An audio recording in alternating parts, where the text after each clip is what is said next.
Carium nostrum in nomine Domini, qui fecit caelum et terra. Ça a surtout commencé dans les années 2000, en fait, aux États-Unis, avec des chercheurs athées qui se sont réunis sur plusieurs années et ils ont eu des conclusions très négatives sur les textes de Luc. Et leur conclusion, ça a été que ce sont des écrits très tardifs, qui n'ont aucune valeur historique. C'est en gros que l'auteur, c'est comme s'il avait écrit un roman. Et ce qui se passe, c'est que dans le dialogue avec les musulmans, en tout cas anglophones, les musulmans vont systématiquement revendiquer ces spécialistes.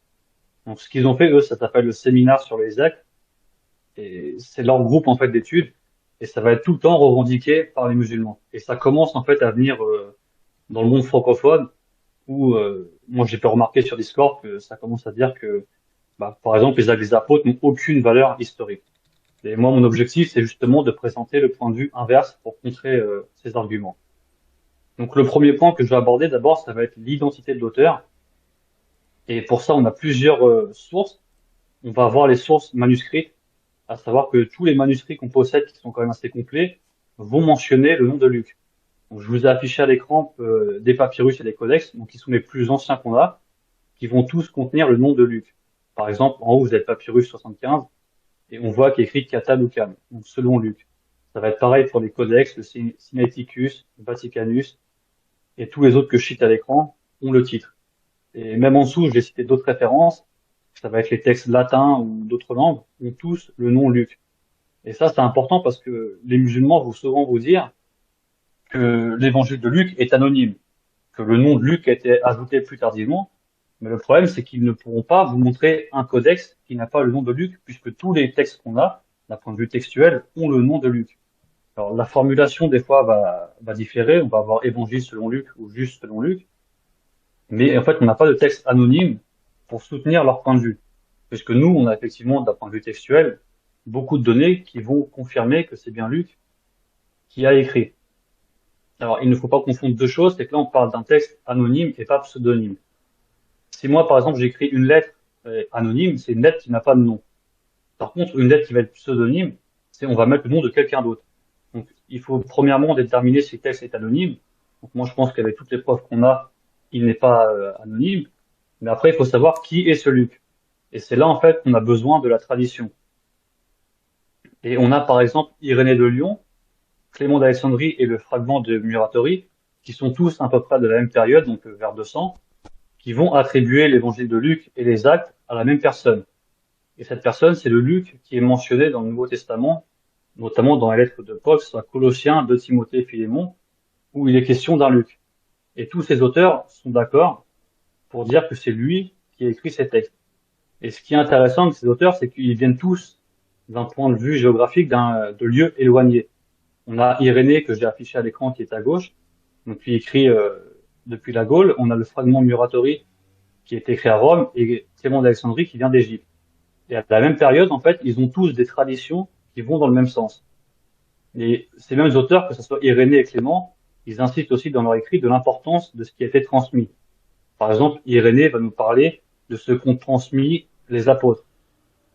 Clément d'Alexandrie fait une remarque similaire quand il nous dit d'abord les quatre évangiles qui nous ont été transmis. Donc on voit que ces auteurs qui écrivent depuis des lieux très éloignés ont tous accès à une tradition qui leur est transmise et qui va dans le même sens, qui vient effectivement appuyer que l'évangile de Luc et les actes ont été écrits par Luc. Et ce qu'on peut savoir, c'est que même s'ils sont, entre guillemets, tardifs, fin du deuxième siècle, ils ont accès à des traditions plus éloignées.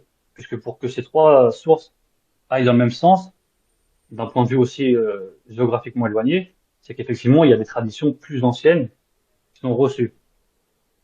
Ce qu'on peut aussi dire sur les textes, c'est qu'on a aussi des preuves que l'évangile de Luc ou les actes des apôtres ont été utilisés par d'autres personnes. On peut par exemple voir chez Justin le Martyr qui connaissait l'évangile de Luc. Pourquoi? Parce qu'il va citer dans ses textes, notamment dans ses dialogues avec Tryphon, des versets qu'on ne retrouve que dans l'évangile de Luc. Alors je vous ai mis des exemples à l'écran, donc vous avez Luc 23, 20, 35, et vous avez ici, il va être répété par Justin. Et le pareil en Luc 23, 46, on voit que Justin connaît ces passages. On a d'autres auteurs, par exemple, on a Polycarpe, qui lui aussi va connaître les Actes des Apôtres, dont il fait des citations de passages qu'on ne retrouve que dans les Actes des Apôtres. Notamment quand il parle de Jésus, il va utiliser des termes grecs qui ne vont être présents que dans les Actes des Apôtres. Donc on peut en déduire que d'un point de vue textuel, il connaissait le livre des Actes. Ça va être pareil pour Papias. Papias, c'est un peu plus compliqué parce qu'on connaît ses sources que par Eusèbe de Césarée. Mais aussi, on a aussi un autre auteur plus tardif, qui est André de Césarée, qui lui aussi avait accès au texte de Papias. Et dans un fragment qu'on a retrouvé d'André de Césarée, on peut voir qu'il cite Papias et que Papias dit «Je vis Satan tomber du ciel comme un éclair». Et en fait, c'est une parole qu'on retrouve uniquement dans l'évangile de Luc.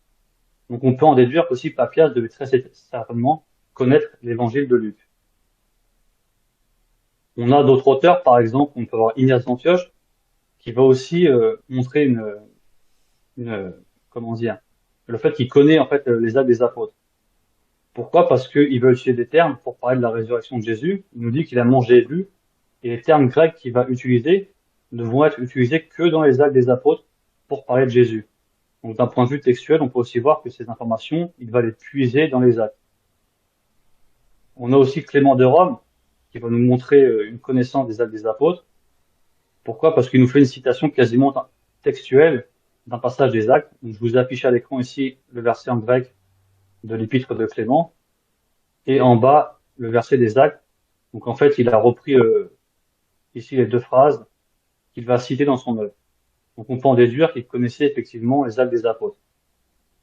Et ce qui est intéressant, c'est que par exemple, je cite un spécialiste qui s'appelle Frank Dicken, qui nous dit que la dépendance des actes vis-à-vis de Joseph sont des échos intertextuels et ne sont pas aussi substantiels que la dépendance de 1 Clément et Ignace vis-à-vis des actes.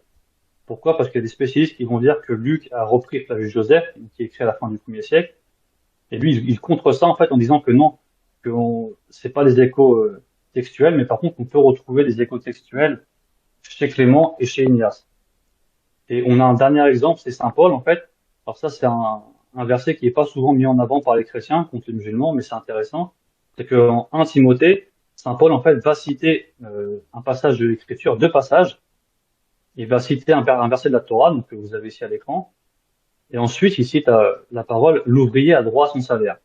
Et il va appeler ce passage Écriture, et en fait on retrouve ce verset uniquement dans l'évangile de Luc. Et ce qui est intéressant, c'est qu'on voit que dès le début, en fait l'évangile de Luc a été considéré comme Écriture. Parce que Saint Paul il écrit dans les années 60, et il va citer l'évangile de Luc comme une Écriture. Et on sait notamment en 2 Timothée 3,16 qu'il considère l'Écriture comme inspirée. Donc on voit bien que pour Saint Paul, en fait, l'évangile de Luc est une écriture inspirée, et ça montre que ça a été écrit assez tôt. Donc j'ai fait un schéma pour récapituler toutes les personnes qui ont cité, qui montrent une connaissance des textes de Saint Luc. Donc on a Justin le Martyr vers 155, Polycarpe vers 135, Papias entre 110 et 130, Ignace d'Antioche vers 110. On a Clément de Rome, alors généralement son épître est daté vers 96 de notre ère, mais il y a certaines études récentes qui disent que ça a été écrit vers 70 ou un peu avant. Et on a enfin Saint Paul vers l'an 64 qui mentionne dans 1 Timothée un verset de l'évangile de Luc. Alors si vous discutez avec des musulmans, ils vous diront par exemple que 1 Timothée n'est pas Saint Paul et que tous les spécialistes disent que ça a été écrit au IIe siècle ou assez tard et que c'est pas Saint Paul, c'est une autre personne qui l'a imité. Le problème, c'est que ce point de vue repose sur des études qui ont été faites au siècle dernier, où des auteurs ont dit que 1 Timothée était d'un langage différent des textes de Saint Paul. Et ça, ils l'ont fait pour 1 Timothée, 2 Timothée et Tite, qu'on appelle les épîtres pastorales. Et ces érudits ont dit que c'était un langage différent, mais le problème, c'est qu'en fait, l'étude la plus récente sur ce sujet qui a été publiée en 2018, en reprenant les techniques pour étudier les langues les plus récentes, a démontré qu'en fait, cet argument ne pouvait pas tenir. Donc je pense qu'on peut partir du principe que oui, 1 Timothée est bien de Saint Paul, et que dès l'an 64, il connaissait l'évangile de Luc. J'ai mis à l'écran quelques spécialistes qui sont assez différents, qui vont eux aussi accepter la tradition pour dire que les actes et l'évangile de Luc sont bien écrits par Luc. Parce que les musulmans aiment dire, ou même les athées, que tous les savants savent que c'est anonyme. Mais en fait, quand on lit les ouvrages des savants, on se rend compte que pour l'évangile de Luc et les actes, on a beaucoup de savants en fait qui acceptent la tradition. Par exemple, je cite là en premier, c'est un savant catholique quand même assez moderniste. Alors il est décédé maintenant, mais il avait accepté la tradition sur ce point. En deuxième, j'ai cité Maurice Cazé. C'était un érudit athée. C'était un ancien chrétien qui a apostasié. C'est un peu un genre de Barterman, et qui lui dit la chose suivante: la tradition de l'Église primitive est unanime pour supposer que cet évangile a été écrit par Luc, un compagnon de Paul, qui n'était pas présent pendant le ministère historique de Jésus. Cette partie de la tradition ecclésiastique doit être acceptée car elle est solidement fondée sur les sources primaires. Et pourtant, cette personne, c'est un athée, c'est une personne qui ne croyait pas au miracle, il n'avait aucun intérêt de défendre la tradition, et pourtant, lui, il en a conclu qu'effectivement, cette tradition est sur ce point authentique. Donc quand on nous dit qu'effectivement tous les spécialistes savent que c'est anonyme, bah non, c'est faux. Et en dernier, je cite un érudit qui est un classiciste, qui effectivement lui aussi avait accepté la tradition sur ce point, qui s'appelait John Moles, qui pareil nous dit: mais comme je fais moi-même partie de ceux qui croient que Luc est le guérisseur bien-aimé, donc ce qu'il explique, c'est qu'il accepte la tradition sur ce point, lui aussi. Alors, il y en a beaucoup d'autres, mais j'en ai mis que trois pour servir d'exemple, et pour donner effectivement un contre-argument à ceux qui vont dire que tous les savants savent que la tradition est fausse sur ce point. Parce qu'on se rend compte que même des savants qui ne sont pas chrétiens vont l'accepter. Alors, maintenant, pour rentrer un peu dans le sujet qui va nous intéresser, j'ai cité un historien grec qui s'appelle Polybe. Et il fait un commentaire que je trouve très intéressant quand il parle de l'histoire. Il nous dit: l'histoire, elle aussi, se divise en trois parties. La première consiste à fouiller dans les histoires des temps passés, à recueillir les matériaux qu'elles peuvent fournir. La seconde, à examiner par soi-même les villes, leurs positions, les fleuves et les ports, et constater en général les particularités des différentes localités et sur terre et sur mer, et la distance qui les sépare. La troisième roule sur les affaires politiques de chaque cité. Et en fait, je vais partir de son commentaire en fait pour vous présenter ce que j'ai fait. Et ce qui est intéressant à retenir avec le commentaire de Polybe, c'est qu'il parle premièrement de sonder des sources historiques. Deuxièmement, il rapporte une information importante, c'est qu'effectivement, quand on veut décrire des lieux, si on n'y a jamais été, on ne peut pas les décrire correctement. Mais par contre, quand on a visité des lieux qu'on décrit, on est dans différents pays, on va être capable de rapporter ce qui est spécifique à chaque pays. Ça peut être ce qu'on appelle la couleur locale. Ça va être la religion du lieu qu'on définit, l'administration civile. Ça peut être tout un tas de choses qui fait qu'effectivement, on peut savoir que cette personne a bien visité ce lieu. Si moi, j'invente par exemple une histoire sur les endroits que je n'ai jamais visités, bah, je ne pourrais pas décrire correctement la réalité qui existe dans chacun de ces lieux. Et ce qui est intéressant aussi avec Luc, c'est que dès le début de son évangile, en fait, il fait un prologue que ne vont pas faire les Matthieu, Marc et Jean. Et il va expliquer son travail. Et il nous dit: comme plusieurs ont entrepris de composer une relation des choses accomplies parmi nous, conformément à ce que nous ont transmis ceux qui ont été dès le commencement témoins oculaires et ministres de la parole, il m'a paru bon à moi aussi, qui de longue date ai tout suivi avec soin, d'en écrire pour toi le récit suivi, noble Théophile, afin que tu reconnaisses la certitude des enseignements que tu as reçus. Donc on voit en fait ici, il nous fait son prologue pour nous présenter son travail. Et en fait, c'est ce que faisaient souvent les historiens dans l'Antiquité. Je vous ai mis des exemples à l'écran, par exemple avec Flavius Joseph, qui était un historien juif, qui aussi, par exemple, dans Contrapion, on va faire un prologue. J'ai cité aussi Thucydide, qui est un historien très connu, un historien grec, qui pareil, dans intéressant à retenir avec le commentaire de Polybe, c'est qu'il parle premièrement de sonder des sources historiques. Deuxièmement, il rapporte une information importante, c'est qu'effectivement, quand on veut décrire des lieux, si on n'y a jamais été, on ne peut pas les décrire correctement. Mais par contre, quand on a visité des lieux qu'on décrit, on est dans différents pays, on va être capable de rapporter ce qui est spécifique à chaque pays. Ça peut être ce qu'on appelle la couleur locale. Ça va être la religion du lieu qu'on définit, l'administration civile. Ça peut être tout un tas de choses qui fait qu'effectivement, on peut savoir que cette personne a bien visité ce lieu.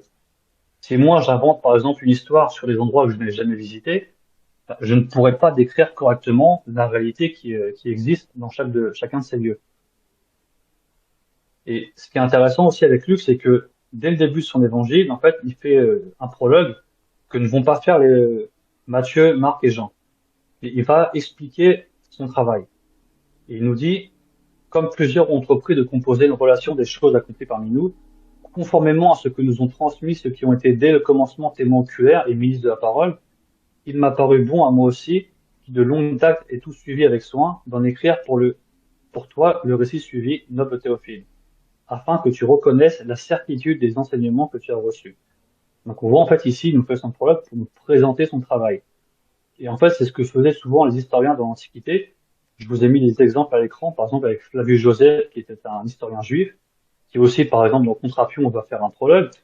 J'ai cité aussi Thucydide, qui est un historien très connu, un historien grec, qui pareil, dans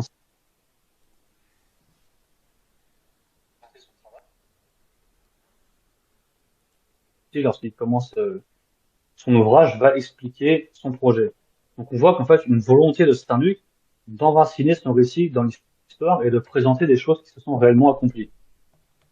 Et j'ai aussi mis à l'écran un autre exemple, qui est un médecin du 1er siècle, qui pareil, qui va, quand il fait son travail, il va faire un prologue, et en fait, c'est quasiment la même chose que fait Luc. On voit qu'il nous dit, beaucoup ayant écrit sur la préparation des médicaments, j'essaierai très cher, Arsion, de te montrer que ce n'est pas un dessein vain et téméraire de ma part d'aborder aussi ce sujet. Ensuite, il va nous montrer aussi il connaît des sujets et qu'il a aussi appris des choses par des témoignages. Et après, il explique en fait qu'il veut exposer son enquête. Et c'est exactement ce que va faire Saint-Luc. Donc Saint-Luc va bien s'enraciner dans ce que faisaient en fait les auteurs de son époque qui voulaient faire une enquête.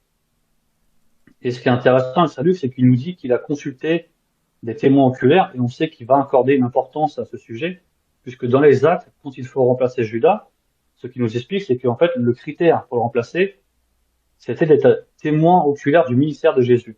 Donc effectivement, quand Luc nous parle de témoin oculaire, il veut vraiment nous expliquer qu'il a consulté des personnes qui ont vu, qui ont connu Jésus pendant son ministère. Et dans ses écrits, il va nous citer une deuxième source, en fait, ça va être lui-même. Puisque dans les actes, à plusieurs reprises, donc comme j'ai affiché les versets en bas que vous pouvez voir, il va dire, nous avons été dans tel endroit, nous sommes partis de tel endroit pour aller ici. Donc il va se mettre lui-même comme témoin. Donc c'est sur ce point, il faut analyser du coup ce qu'il dit, parce qu'il a eu des sources, d'après lui, de témoignages oculaires, il a lui-même vu des choses, il a lui-même participé à certaines choses. Donc on va effectivement examiner la cohérence de ces récits. Alors je vais citer plusieurs éléments. Il y en a qui peuvent être moins intéressants que d'autres, ou peut-être plus faciles à connaître pour une personne au 1er siècle, mais il y en a d'autres qui sont vraiment intéressants, qui ne peuvent être connus que par une personne qui dit la vérité, qui a vraiment vécu ce qu'il raconte. Par exemple, lorsqu'on prend l'évangile de Luc, il nous parle de César Auguste. Effectivement, on sait que c'est bien une personne historique, puisqu'on a plusieurs sources qui vont mentionner, des auteurs. Et on a aussi une inscription que j'ai affichée à l'écran, qui s'appelle le calendrier de Trienne, qui va mentionner Auguste. Dans son chapitre 3, verset 1, il va mentionner beaucoup de personnes qui ne sont pas mentionnées dans les autres textes du Nouveau Testament. Alors, il nous parle de Tibère César, encore une fois, on n'a pas de doute sur son existence. Plusieurs auteurs le mentionnent. On a aussi des pièces archéologiques qui vont le mentionner, comme j'affiche à l'écran. Il va aussi nous parler de Pilate. Alors, Pilate est mentionné dans les autres évangiles, mais ce qui est intéressant, c'est qu'il va préciser qu'il dirigeait la Judée. Et effectivement, historiquement, c'est bien ce qu'on sait de Pilate, parce qu'on a découvert une inscription que vous pouvez voir à l'écran, qui nous dit que Pilate est des préfets de Judée. On a aussi, quand il parle de Philippe le tétrarque, on a des pièces de monnaie, effectivement, qui vont confirmer l'existence de cette personne. Mais ici, la personne la plus intéressante, ça va être Lysanias. Pourquoi c'est intéressant? Parce qu'en fait, beaucoup de chercheurs à une époque ont dit que Saint Luc s'était trompé. Parce que dans ce verset, il va placer toutes les personnes mentionnées à la 15e année du règne de Tibère, qui nous place vers l'an 28-29 de notre ère. Et il va placer dedans Lysanias le tétrarque de l'Abilène. Et le problème, en fait, c'est que Flavius Joseph va mentionner Lysanias le tétrarque, mais il nous explique qu'il est mort bien avant, donc au siècle avant. Et je cite par exemple la professeure Hélène Bond, qui elle-même reprend un savant du début du XXe siècle, qui nous dit la chose suivante. Ainsi, par exemple, Burkitt note que Luc date l'ouverture du ministère de Jean-Baptiste en 28-29 de l'ère chrétienne, à l'époque où Lysanias était tétrarque de l'Abilène. Cela est impossible car le tétrarque a été tué par Marc-Antoine en 36 avant Jésus. Curieusement, cependant, Joseph parle d'Abilène comme du soi-disant royaume de Lysanias. Et une lecture superficielle de ces passages pourrait donner l'impression que Lysanias a occupé le trône jusqu'à ce qu'il soit ajouté au territoire d'Agrippa en 53, pardon. Et ici, c'est vraiment un point intéressant, c'est que les érudits disaient effectivement, Luc a repris Flavius Joseph, il n'a pas compris ce que disait Flavius Joseph, et il s'est trompé en fait. Il a inséré un personnage un peu au hasard, il s'est trompé dans la chronologie. J'ai même cité en bas le Flavius Joseph, son verset, où il va parler effectivement de Lysanias. Donc ça va être ici, c'est-à-dire la tétrarchie de Lysanias. Parce qu'en fait, Flavius Joseph, là, il parle d'événements qui ont eu lieu vers les années 50 de notre ère. Mais il parle du royaume de Lysanias, mais il ne dit pas que Lysanias est encore vivant à ce moment-là. Puisque pour lui, il est mort bien avant. Et le seul problème avec cet argument, c'est qu'en fait, on a découvert une inscription que je vais montrer à l'écran et qui vient montrer qu'en fait, que non, c'est Saint Luc a bien raison lorsqu'il parle de Lysanias. Pourquoi? Parce que l'inscription que vous pouvez voir à l'écran va effectivement mentionner un tétrarque Lysanias. Et dans ce que dit cette inscription, on peut la dater. On peut savoir qu'elle date entre l'an 14 et 29 de notre ère. Pourquoi? Parce qu'elle parle des seigneurs Augustes au pluriel. Et en fait, le Auguste, en fait, qui est mort en 14, s'appelait de base Octavius, il avait reçu le nom Auguste au cours de sa vie, et c'est qu'une fois qu'il est mort, en fait, que son fils et sa femme ont reçu le nom d'Auguste. C'est ce que rapportent Suétone, Tacite et Valerius Paterculus. Par exemple, Suétone nous dit, donc Livie, qui était la femme d'Auguste, quand il est mort, elle a reçu l'ordre de porter le nom de son mari, qui est mort en 14. C'est aussi dans ce sens que va Tacite quand il nous dit que Livie a été adoptée dans la famille des Jules et recevait le nom d'Augusta. Et ce qui est important, c'est qu'en fait, tous ces événements se déroulent en l'an 14 de notre ère, et c'est à partir de ce moment qu'il y a eu deux personnes portant le nom d'Auguste, à savoir Livie et Tibère, le fils d'Auguste. Et quand l'inscription parle des seigneurs Augustes, elle ne peut parler que d'une période qui commence à l'an 14 de notre ère, et qui va jusqu'à peu près 29, la période à laquelle est morte Livie. Donc en fait, on voit que Saint Luc avait raison, et que parce qu'on n'avait pas assez d'informations, des historiens ont pensé qu'en fait Saint Luc se trompait. Alors qu'en fait, il suffit d'une seule découverte pour se rendre compte qu'en fait non. Il parlait bien d'un Lysanias, mais c'était un autre Lysanias que mentionnait Joseph. Et généralement, les historiens vont penser maintenant qu'en fait c'est le Lysanias dont parlait Luc et le petit-fils par rapport à celui que mentionne Joseph. Donc encore une fois, ce qui est intéressant, c'est de voir qu'on peut penser des fois que Luc se trompe, alors qu'en fait, une découverte archéologique, et en fait, on vient confirmer qu'il avait raison. Et ce qui est intéressant, c'est qu'en plus, ce personnage vient d'un territoire qui ne fait pas partie du ministère de Jésus. Parce que la Bilène, en fait, c'est, si vous voulez, vous avez Damas, et c'est à peu près à l'ouest de Damas, à peu près à 25 kilomètres. C'est là qu'on a découvert l'inscription. Et en dessous, vous avez toute la Galilée, là où Jésus a prêché. Donc Saint Luc a été quand même capable d'avoir une information assez précise sur un lieu qu'on ne connaît peu. Et ce qu'il faut savoir, c'est qu'en dehors de Luc et Joseph, aucun auteur ne mentionne les Lysanias. Donc on voit que Saint Luc, en fait, est une des seules références à parler de ce personnage avec l'inscription. Ensuite, en Luc 4, 14 à 17, il est question de Jésus qui est dans une synagogue, qui se lève et qui en fait la lecture. Et alors, c'est similaire à ce qu'on trouve ailleurs dans les évangiles, mais j'ai cité aussi ce passage parce que c'est intéressant. C'est qu'on a un savant dans les années 90, que j'affiche à l'écran, qui a dit qu'en fait, les synagogues, en tant que bâtiment, n'existaient pas au 1er siècle. Les évangiles sont anachroniques sur ce point. Et en fait, ce qui est intéressant, c'est qu'il est contredit par une inscription aussi, qu'on appelle l'inscription de Théodotos, qui vient montrer qu'en fait, il y avait bien des synagogues au 1er siècle dans lesquelles les gens pouvaient faire la lecture. Donc, j'ai affiché une traduction de l'inscription en bas. On peut voir qu'aussi, il est bien question de pouvoir lire, faire la lecture de la loi dans la synagogue. Alors, Howard Clarke a essayé de dater plus tardivement cette inscription qui date du 1er siècle, mais il n'a pas été pris au sérieux par les chercheurs qui ont bien confirmé qu'effectivement, cette inscription que vous voyez à l'écran, elle date d'avant 70 de notre ère. Mais ce qui est intéressant, c'est que des spécialistes peuvent dire que tel passage dans les évangiles est une erreur ou autre, alors qu'en fait, on peut avoir il suffit des fois d'une seule source pour confirmer qu'en fait, ce n'est pas le cas. Alors là, en Luc 4, 31, ce qui est intéressant, c'est qu'il est question de Jésus qui va descendre de Nazareth à Capharnaüm. C'est ce que Luc dit. Et alors Nazareth, je ne sais pas si vous voyez la flèche à l'écran, mais vous êtes ici, et Capharnaüm, vous êtes là, au-dessus de la mer de Galilée. Et en fait, quand Luc en parle, il nous dit bien que Jésus descendit à Capharnaüm. Et comme l'explique Peter Williams, en fait, c'est que quand vous allez de Nazareth à Capharnaüm, votre trajet, en fait, va effectivement être une descente. Pourquoi? Parce que Nazareth est à 350 mètres au-dessus du niveau de la mer. Et quand vous partez de Nazareth à Capharnaüm, vous faites bien effectivement une descente. Donc lorsque Salut dit bien que Jésus descendit, c'est qu'il est capable d'être précis sur les lieux qu'il va mentionner, parce qu'il sait que pour aller de Nazareth à Capharnaüm, il fallait bien descendre. Donc la source qu'il a eue ici, comme il n'était pas un témoin oculaire, bah, on voit qu'elle est quand même fiable. Vous avez aussi un passage similaire, ça va être dans Luc 10:30, où Jésus parle d'une histoire, il nous dit qu'un homme descendait de Jérusalem à Jéricho. Donc sur la carte, je ne sais pas si encore vous voyez la flèche, mais vous êtes ici, et vous allez à Jéricho par ici.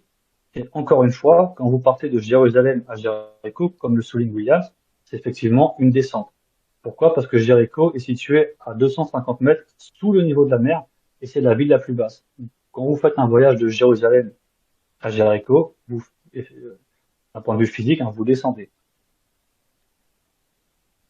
On a aussi un passage en Luc 19:4 qui nous parle, c'est l'histoire de Zaché, et quand il a vu Jésus, on nous dit qu'il est monté sur un sycomore. Et cette scène, en fait, elle se déroule à Jéricho. Et je vais encore citer Williams qui va nous expliquer qu'en fait, que le sycomore, en fait, l'espèce que va mentionner Saint-Luc, ne poussait pas dans les pays du nord de la Méditerranée, que ce soit Italie, Grèce, Turquie, et qu'elle manquait, en fait, de pollinisateurs naturels dans ces pays. Mais que les arbres étaient caractéristiques de Jéricho. Donc, encore une fois, sachant que les spécialistes disent souvent que l'évangile de Luc a été écrit soit à Rome, soit en Grèce, eh bien, il est assez précis dans son information puisqu'il mentionne bien que l'arbre, c'est un sycomore. Et s'il invente son histoire depuis l'Italie, par exemple, comment il peut savoir qu'il y avait des sycomores à Jéricho? Donc, c'est une donnée qu'il ne peut pas inventer. C'est qu'effectivement, la source qu'il a eue sur cet épisode, elle ne peut être que fiable, puisque sinon, il ne pourrait pas savoir qu'il y a un sycomore à cet endroit. Vous avez en acte 2:44, ça va nous parler de la première église, en fait, et du fait ils partageaient leur argent. Et ce qui est intéressant, c'est qu'on a un savant qui avait dit qu'en fait, que ce passage est purement idéal et qui n'est pas considéré comme historique.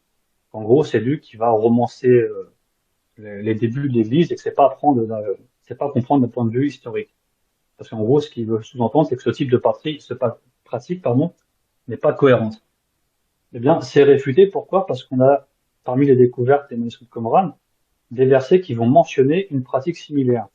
Donc, j'ai affiché à l'écran le 1QS qui nous dit tous les volontaires qui recherchent la vérité apporteront la pleine mesure de leur intelligence, de leur force et de leur richesse dans le Yahad de Dieu. Alors, le Yahad, pour ceux qui ne savent pas, c'est la communauté. Et effectivement, il y a encore d'autres versets là que j'ai pas cités, mais qu'on voit qu'à Qumran, chez les Esséniens, il y avait cette idée de partager aussi, de partage de l'argent. Alors, c'était pas exactement la même chose que dans les actes, mais c'est similaire et ça vient montrer qu'en fait, c'est tout à fait cohérent ce que raconte Saint Luc, contrairement à ce que pouvait raconter Comte Selman pour qui c'était faux. Donc, encore une fois, c'est une découverte qui vient montrer que ce type de pratique est tout à fait cohérente au 1er siècle de notre ère.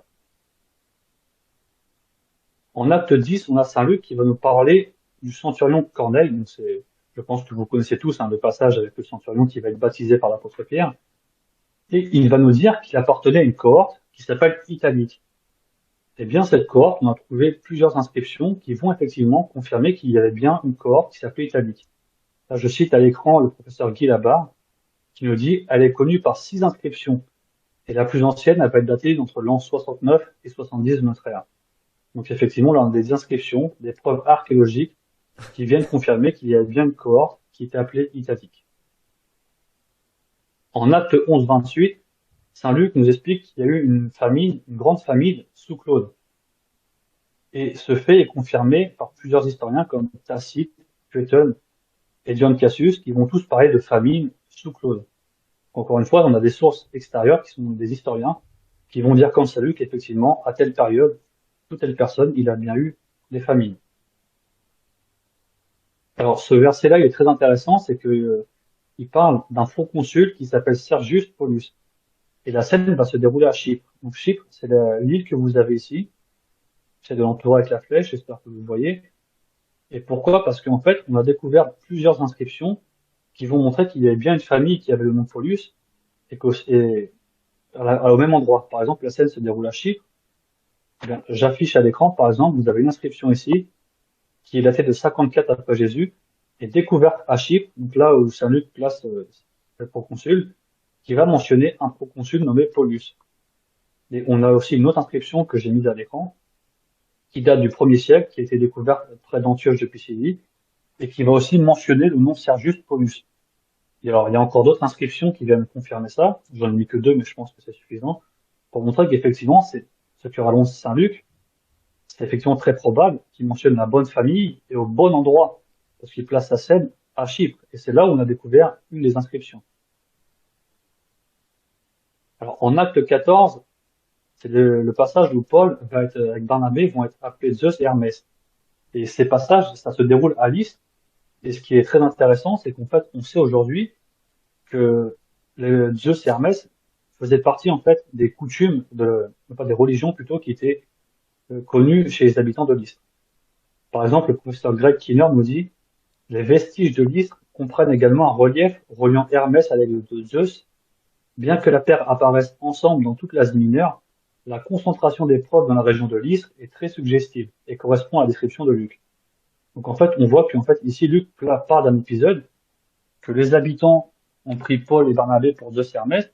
Eh bien, on sait aujourd'hui sur les inscriptions et les sources qu'effectivement c'était une croyance très populaire à l'Isthre. Donc ça vient effectivement montrer que Luc a une bonne information parce qu'il est capable de décrire correctement un lieu au niveau de la croyance. En acte 16-12, il va nous parler de la ville de Philippe. Alors, si vous voyez la flèche à l'écran, Philippe, c'est plutôt vers le haut, un tout petit peu à l'ouest, et il va nous dire que cette ville est une colonie. C'est une chose qu'il ne dit pas pour les autres villes. Mais quand il parle de Philippe, il nous dit cette ville est une colonie. Eh bien, on sait par Pline l'Ancien qu'effectivement, la ville de Philippe était bien une colonie romaine à cette époque. Comme j'ai mis le texte de Pline à l'écran, lorsqu'il parle de Philippe, il nous dit bien c'est une colonie. Toujours, quand il est à Philippe, il va rencontrer une femme qui s'appelle Lydie, et il nous va préciser que c'est une marchande de pourpre de la ville de Thyatire. Alors, encore une fois, si vous arrivez à voir l'écran, Thyatire, c'est en Asie, c'est là où je monte la flèche, et en fait, on a découvert beaucoup d'inscriptions qui nous montrent qu'effectivement, dans cette ville, c'était un centre où il y avait c'était connu, en fait, pour ses centres de teinture. Encore une fois, je vais citer Greg Kinner qui nous dit Thyatire était connu pour ses teintures et ses guides de teinturerie, comme l'attestent au moins 7 inscriptions. Donc en fait, on a retrouvé plusieurs inscriptions dans cette ville qui nous montrent que c'était connu pour les centres de teinture. Et effectivement, Luc, quand il parle de Lydie, il nous dit qu'elle vient de la ville de Thyatire, c'est une marchande de pourpre. Donc on voit qu'en fait, il y a une cohérence en fait par rapport aux données dont on a connaissance. Alors en acte 16-12, il va nous parler des magistrats et il va les appeler les prêteurs au verset 22. Et ce qui est intéressant, c'est qu'on a découvert des inscriptions qu'en fait, alors les magistrats, c'est ceux qu'on appelait dombir en grec, ils étaient bien en latin, pardon, et en grec, ils étaient bien appelés les prêteurs. Je cite par exemple Laura Beaufort qui nous dit parler des dombir avec le terme prêteur est attesté par les inscriptions bilingues de Corinthe qui traduisent le titre dombir par le titre prêteur. Donc encore une fois, on voit que Saint Luc montre une bonne connaissance du lieu puisqu'il va utiliser le bon titre pour les magistrats, qu'il va appeler des prêteurs.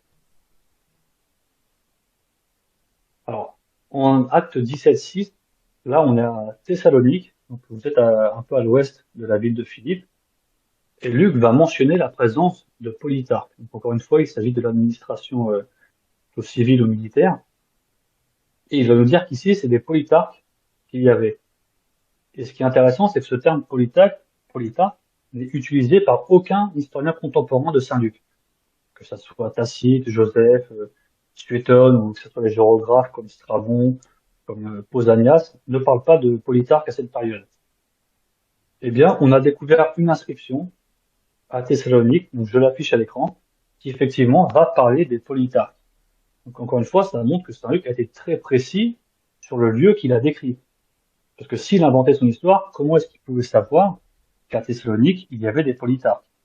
Là, j'ai mis une inscription à l'écran, mais les érudits disent qu'en fait, ils en ont découvert dans ce lieu une quinzaine d'inscriptions. Donc ça vient montrer qu'il est très précis et qu'il n'a pas pu inventer son récit en se basant sur d'autres historiens. C'est vraiment un témoignage très précis. On a aussi acte 17. Alors là, c'est quand Paul arrive à Athènes.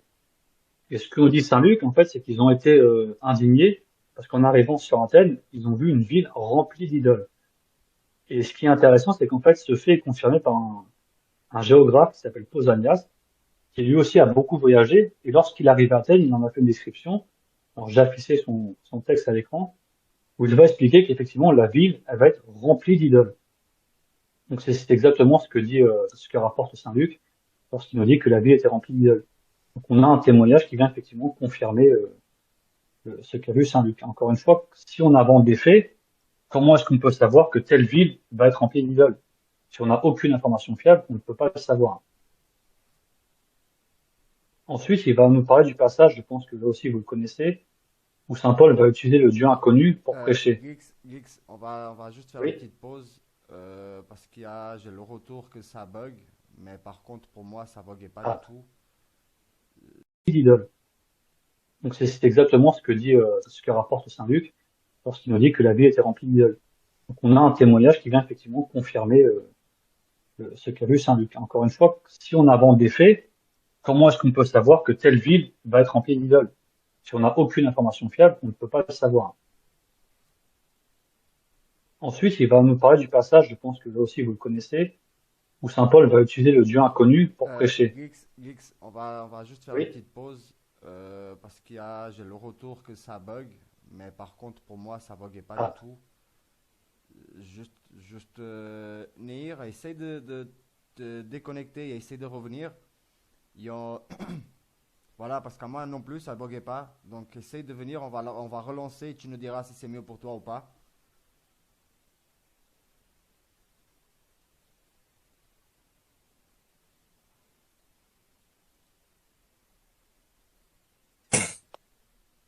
Moi non plus, j'avais aucun bug, absolument aucun.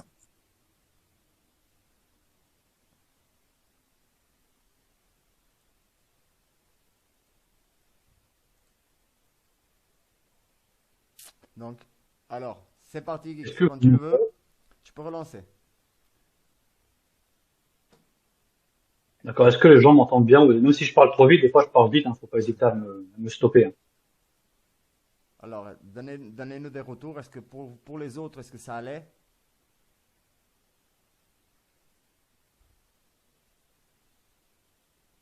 Bon, apparemment.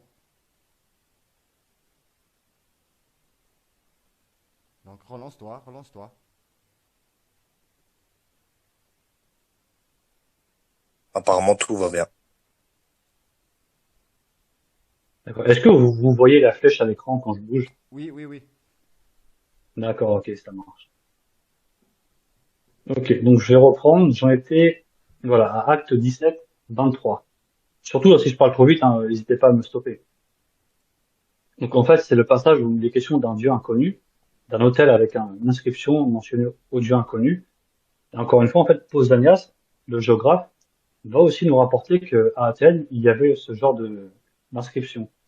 Alors j'ai mis le passage en bas de l'écran, et il nous parle et des hôtels érigés au dieu inconnu. En fait, ça vient effectivement confirmer le rapport que fait Saint Luc, lorsqu'à Athènes, Saint Paul a vu une statue avec l'inscription au dieu inconnu. On a aussi une inscription, alors elle vient pas d'Athènes mais de Rome, qui vous permet de voir à peu près ce que ça pouvait être. C'est une inscription qui va mentionner à un dieu ou à une déesse sacrée. On voit encore ici cette idée d'attribuer une inscription à un dieu ou une déesse qu'on ne connaît pas. Alors, en acte 18.2, Saint Luc nous dit que Claude a décrété que les Juifs devaient s'éloigner de Rome. Et en fait, cette information, elle est aussi confirmée par un historien qui s'appelle par Suétone, qui nous rapporte exactement la même information, puisqu'il nous dit à propos de Claude: il chassa de la ville les Juifs qui se soulevaient sans cesse à l'instigation d'un certain Chrestus. Donc, on voit encore une fois que Saint Luc est capable de rapporter une information fiable à la bonne période, puisque c'est sous Claude. Et alors, toujours en fait sous Claude, là on est en acte 18.2 et le passage se déroule à Corinthe. Et il va être question d'une personne qu'ils vont mentionner, ça va être Galion, et on dit qu'il était proconsul d'Achaïe. Alors l'Achaïe, si vous voyez sur l'écran, c'est ici, là où j'entoure, c'est là où il y a la ville de Corinthe. Et en fait, l'existence de Galion, elle nous a été confirmée par une inscription qu'on connaît qu'en forme fragmentaire, et que j'affiche à l'écran, qui va mentionner effectivement le proconsul Galion. Et cette inscription, de ce que disent les érudits, c'est la copie d'une lettre qui était adressée par Claude à Galion. Et elle a été découverte à Delphes. Donc la ville de Delphes, en fait, c'est pas très loin de l'Achaïe, c'est juste un peu au-dessus. Là, vous avez Athènes ici, Corinthe ici, et là, on est un peu au nord-ouest d'Athènes. Donc c'est par ici, là où il y a la flèche. Donc on n'est pas très loin du passage que mentionne Saint Luc. Donc encore une fois, on voit qu'au bon endroit, il est capable de mentionner effectivement qui était le proconsul. Et cette inscription, elle va être datée entre 51 et 52, et ça s'insère parfaitement dans la chronologie des actes des apôtres.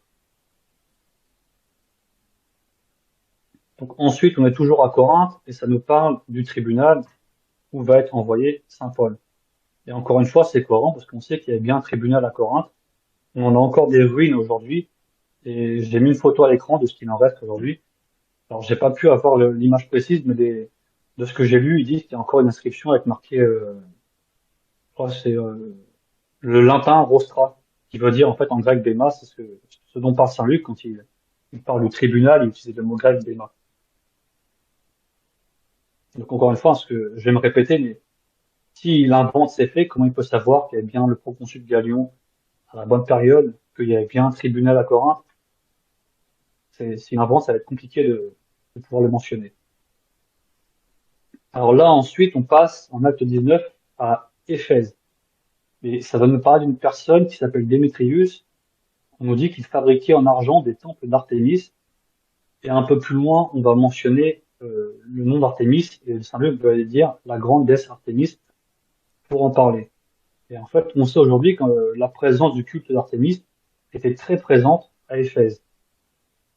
Par exemple, je vais citer Titus qui nous dit, d'après les découvertes archéologiques, les orfèvres associés au culte d'Artémis, mentionnés par Saint Luc, semblent avoir fabriqué des sanctuaires en argent contenant une image d'Artémis, tandis que de petites images et statuettes d'Artémis en terre cuite, en argent et en or ont également été retrouvées.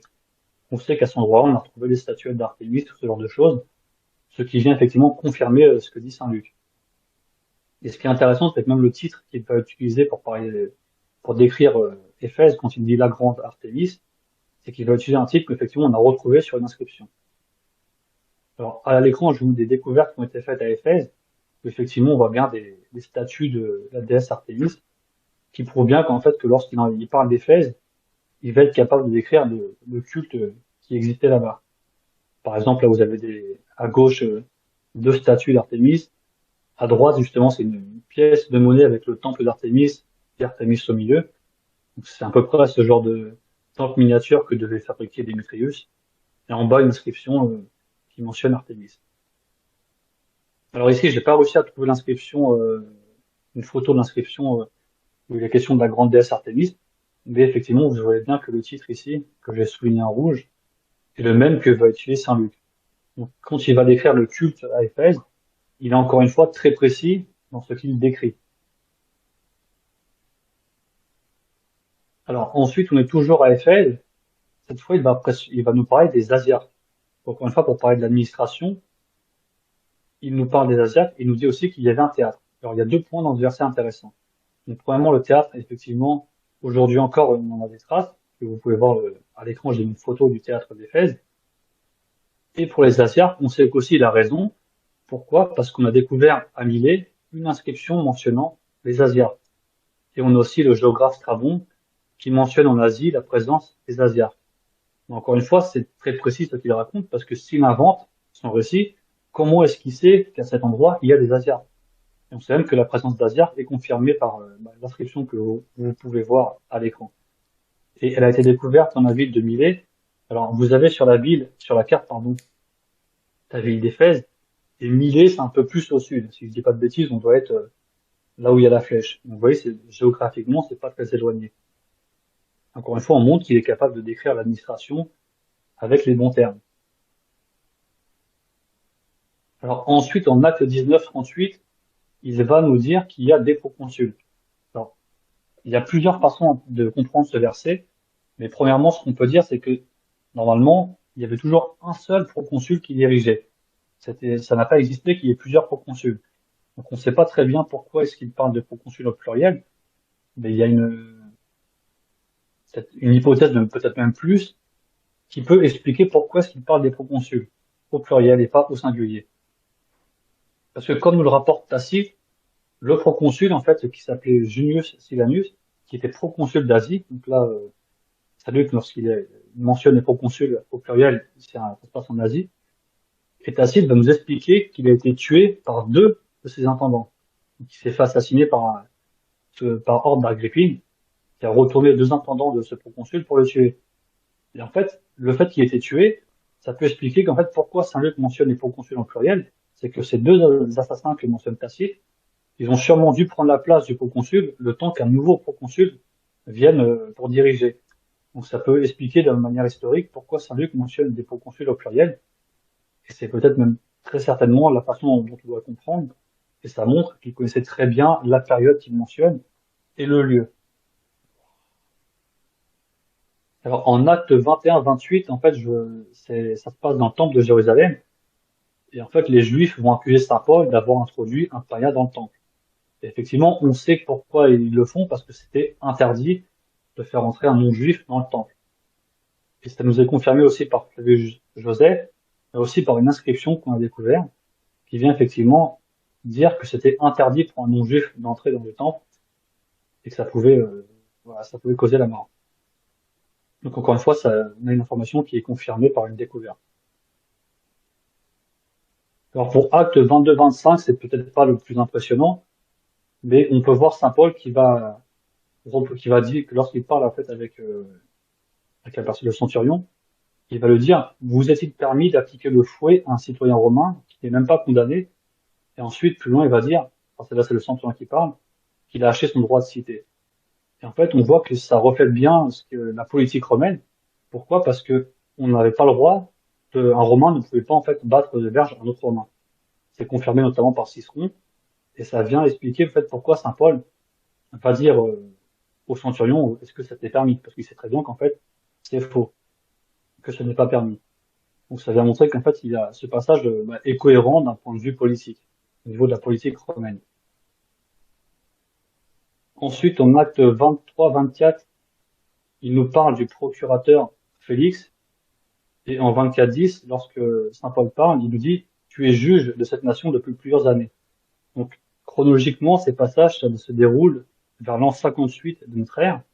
Et effectivement, on sait qu'il y a bien eu un Félix et qu'il a été nommé vers l'an 52. Donc, on a plusieurs sources. On a Tacite, Suétone, Joseph qui vont en parler. Mais effectivement, on voit bien que lorsque Saint Paul dit « Tu es juge de cette nation depuis plusieurs années », non seulement on sait que la personne à qui il parle a bien existé, mais qu'au moment où Saint Luc place la chronologie, c'est cohérent, puisque là c'est vers 58, alors qu'il a été proconsul vers l'an 52. Encore une fois, c'est assez précis. Ensuite, il va nous parler de Porcius Festus en acte 24-27. C'est le successeur de Félix. Et lui aussi, on a par exemple des pièces de monnaie qui vont confirmer son existence. En acte 25-13, il nous parle du roi Agrippa et de Bérénice. Et là aussi, leur existence, alors je crois que c'est Flavius Joseph va en parler, mais on a aussi découvert une inscription à Beyrouth, celle-là, vient de Beyrouth, et qui va nous mentionner le roi Agrippa et la reine Bérénice. Encore une fois, ça indique que Saint-Luc, il a des bonnes connaissances. En acte 27a, alors, on nous parle d'une cohorte. Donc tout à l'heure, on a vu qu'il y avait une cohorte qui s'appelait la cohorte italique, et qu'elle a été confirmée effectivement par des inscriptions. Là aussi, il nous parle de la cohorte Augusta. Et effectivement, on a une inscription que j'affiche à l'écran qui va mentionner le nom Augusta pour une cohorte. Alors, vous avez ici préfet de la première cohorte Augusta. Ensuite, on a un passage, alors ça se déroule sur l'île de Malte. Alors, l'île de Malte, je ne sais pas si vous voyez, mais c'est la toute petite île à gauche de votre écran. Et lorsque Saint Luc en parle, il nous dit qu'il y avait un homme qui était le premier de l'île. En fait, ici, c'est le titre qu'il va utiliser pour le décrire. Eh bien, sur cette île de Malte, on a découvert une inscription qui date du IIe siècle, qui mentionne le titre premier des Mélitains. En fait, premier des Mélitains, ça veut dire c'est pour décrire l'île de Malte. Et on voit bien qu'en fait, Saint Luc utilise en fait le titre qui était réellement utilisé sur l'île de Malte. Je ne sais pas si vous voyez sur le carte, en fait, l'île de Malte, c'est vraiment un endroit petit, et on est vraiment très éloigné, par exemple, de Jérusalem. Donc, encore une fois, sur un lieu assez éloigné, il est capable d'avoir le titre correct pour décrire l'administration. Quand je raffiche encore, c'est cette inscription-là, découverte à Malte. Ensuite, là, alors j'ai fini pour cette partie-là, mais ce que je veux mettre en avant, c'est aussi que tout au long des Actes des Apôtres, Saint-Luc mentionne beaucoup de voyages. Il nous explique que Paul a voyagé, il va à chaque fois nous mentionner les itinéraires. Et quand on prend une carte, en fait, on est capable de voir qu'en fait, tous les trajets qu'il va décrire sont exacts. Par exemple, ici, alors, il nous dit que ils descendirent à Séleucie, ils ont fait voile vers Chypre, ils sont arrivés à Salamine. Donc, effectivement, vous prenez votre carte, vous avez ici Séleucie, ils vont arriver ici, en bateau, à Salamine. Et à chaque fois, en fait, il va décrire des lieux, des endroits où ils ont embarqué. Quand on prend une carte, on se rend compte que c'est systématiquement exact. Par exemple, quand on continue, il nous dit, de Paphos où ils embarquèrent, Paul et ses compagnons se rendirent à Pergé de Pamphylie. Là, vous prenez Paphos, effectivement, c'est à l'ouest de Chypre. Et ils ont pris un bateau, ils ont atterri par ici, sur le port de Pergé. C'est effectivement là où Luc décrit l'arrivée. Donc, encore une fois, quand on invente des voyages, moi, si demain, je m'invente une histoire et je dis que j'étais en Allemagne, en Roumanie, après je suis à tel endroit, si je n'y suis jamais allé, je ne peux pas décrire les trajets correctement. Tout il y a 2000 ans. Aujourd'hui, on pourrait en prendre une carte en inventant, mais il y a 2000 ans, c'est beaucoup plus compliqué d'inventer autant de détails. Par exemple, quand vous prenez aussi en acte 14, pareil, tous les trajets qu'il mentionne, il va dire traversant ensuite la Pisidie, il va en Pamphylie. Quand vous regardez sur votre carte, vous vous rendez compte que tous les trajets qu'il va mentionner sont cohérents. Pareil, que ce soit tout en acte 16, pareil. Il gagnait aussi Derbe et Lystre. Vous prenez votre carte, vous avez Derbe ici. Ensuite, il est passé à Lystre. On se rend compte qu'effectivement, Lystre, c'est juste à côté. Alors ensuite, il nous dit par la suite, voilà, parvenu aux confins de la Mysie, ils se disposaient à entrer en Bithynie, mais l'esprit de Jésus ne leur permit pas. En fait, vous êtes sur la carte à peu près ici. Ils ont voulu aller en Bithynie ici, mais l'esprit les empêchait. Du coup, ils sont allés ailleurs et ils sont descendus à Troie. Effectivement, vous prenez la carte, vous pouvez voir en fait que le trajet est tout à fait cohérent. Et non seulement il est cohérent, en plus, il va nous décrire les villes d'embarcation par la suite. Donc, embarqué à Troie, nous vîmes droit sur Samothrace et le lendemain à Néapolis. Donc, c'est que non seulement il écrit les lieux correctement, vous avez Troie ici, Samothrace sur la route ici, et Néapolis ici. En plus, il va décrire le temps de trajet. Donc, souvenez-vous, au début, j'ai mentionné l'historien grec Polybe, qui va parler de la cohérence des lieux, des trajets, etc. Vous voyez qu'en fait, ici aussi, ça reflète une réalité. Que si j'invente, comment je peux savoir que si je vais de Troie à Néapolis, je vais passer par Samothrace? Il a vu qu'effectivement, précise des escales, les lieux près duquel il va passer. Pareil, en acte 23, c'est pareil. Il nous dit, nous fîmes voir pour Assos, et il va décrire tous les trajets, en fait, qu'ils vont faire juste pour aller à Jérusalem. Et toutes les escales, il les mentionne une par une. Donc, vous avez Assos, ensuite Mytilène, après il nous dit, ensuite de là, naviguant, nous arrivâmes le lendemain à la hauteur de Chios, le jour suivant, nous s'allâmes vers Samos, et nous vîmes le jour d'après à Milet. Vous prenez votre carte, vous pouvez tout retracer. Ville par ville, vous voyez partout où il a longé, toutes les villes auprès duquel il est passé. Et effectivement, encore une fois, s'il invente, comment est-ce qu'il peut décrire? Il peut être autant précis dans toutes les situations qu'il va décrire. Et ces passages-là font partie des passages où effectivement, Luc nous dit, pour nous, prenons les devants sur le bateau, donc il s'inclut dans le récit, qui nous montre qu'il était présent avec Saint Paul. Et effectivement, c'est cohérent, parce que quand on prend une carte, on peut tout retracer. C'est quand même le plus probable, c'est qu'il dit la vérité. Alors ensuite, on peut aussi prendre acte 27 par exemple, et va tout nous retracer tous les trajets pour aller à Rome. On parle de l'île de Malte, quand il en est où, voilà, qu'il passe sous la Crète. Donc voilà, on voit le passage en dessous de la Crète du côté de Salmonée. Vous prenez votre carte, effectivement. Là, vous avez le cap de Salmonée, donc ils sont passés en dessous. Du coup, ils sont passés sous la Crète. Après, nous sommes arrivés à Beauport, près duquel était la ville de Lasia. Il va tout décrire, vous voyez ici. Vous avez la ville de Lazée ici. Et on peut continuer, ainsi de suite. Filant en dessous d'un îlot qui s'appelait Coda, effectivement, vous avez l'îlot Coda qui est ici. Tout petit îlot ici, c'est l'île de Coda. Pareil, quand il parle de Malte, il nous dit, donc, nous apprîmes alors que l'île s'appelait Malte. Plus loin, ayant abordé à Syracuse, nous y restâmes 3 jours. Donc, bah, vous avez ici Syracuse qui est au nord de Malte. Ensuite, il nous dit que si on allait à Reggio, bah, vous prenez votre carte, Reggio, hop, c'est juste au-dessus, au nord. Un jour après, le vent se mit à souffler du sud et nous arrivâmes le second jour à Pouzol. Vous prenez votre carte, ils sont en Reggio, ils reprennent le bateau. Comme ça le dit, ils ont un vent du sud qui vient les pousser. Bah, ils vont arriver ici, sur la carte, à Pouzol. Et après, il nous décrit correctement le trajet jusqu'au forum d'appui et aux 3 tavernes. Donc, pour aller à Rome, effectivement, vous passez par forum d'appui, 3 tavernes, et vous arrivez à Rome.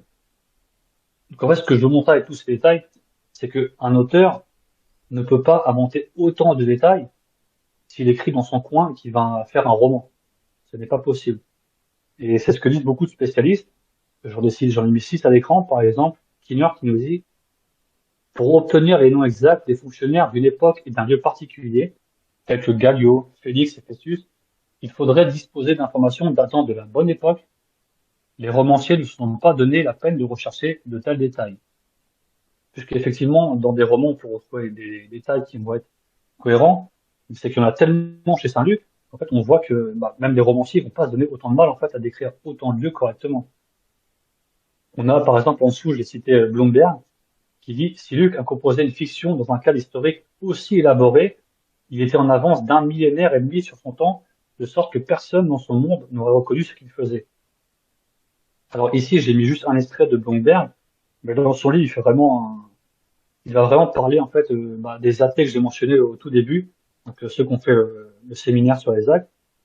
Il va expliquer qu'en fait ces athées, dans toutes leurs études, toute leur bibliographie, ils ont totalement ignoré toutes les études qui n'allaient pas dans leur sens en fait. En fait, ils ont pris que les études les plus critiques. Donc effectivement, en faisant ça, ils ont pu arriver que sur un point de vue critique.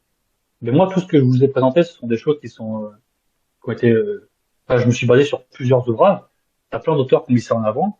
Et ben tous ces athées là, ils ont complètement fait fi de tout ce qui n'allait pas dans leur sens. Toutes les études qui démontraient qu'effectivement Saint-Luc est un bon historien, et ben ils ont tout ignoré. Donc forcément, ils vont plus arriver à un résultat critique. Et c'est pareil quand des athées ou des musulmans vont revendiquer ces gens contre nous, en fait il faut les envoyer bouler tout simplement. Donc en dessous, je vous ai recité Maurice Cazet, j'en ai parlé au début. Pareil, hein, je leur explique, c'est un apostat, c'est une personne qui a apostasié dans sa jeunesse, qui ensuite est devenu un érudit plutôt connu, et qui nous dit à propos de Saint-Luc, il était un historien exceptionnel selon les normes anciennes. Et pourtant, par exemple, Maurice Cazet, qui est un athée, va penser que sur certains points, Saint-Luc se trompe, mais il va quand même dire c'est un historien exceptionnel en reprenant les normes anciennes, et pas les normes modernes. Ça, faut pas confondre aussi. En haut à droite, j'ai cité Paul Maillard qui nous dit toutes les tentatives visant à faire de Luc un romancier ou un épistolier de l'Antiquité ou autre chose qu'un historiographe échouent à la fois face au texte clair de ses propres écrits et à leur corroboration à partir de preuves contextuelles dans le monde antique. Utilisant les mêmes outils que les historiens hellénistiques dans le monde séculier, Luc livre des documents qui peuvent avoir une signification sacrée, certes, mais qui ne sont pas pour autant non fiables.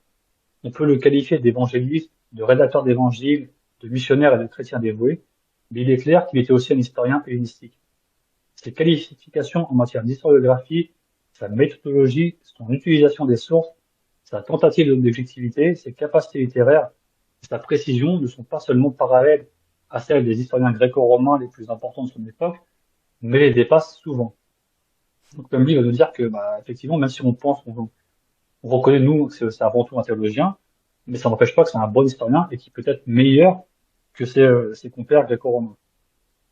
Ensuite, j'ai cité Darrell Bock qui nous dit néanmoins un examen de l'utilisation que fait Luc de ses sources montre qu'il est généralement digne de confiance.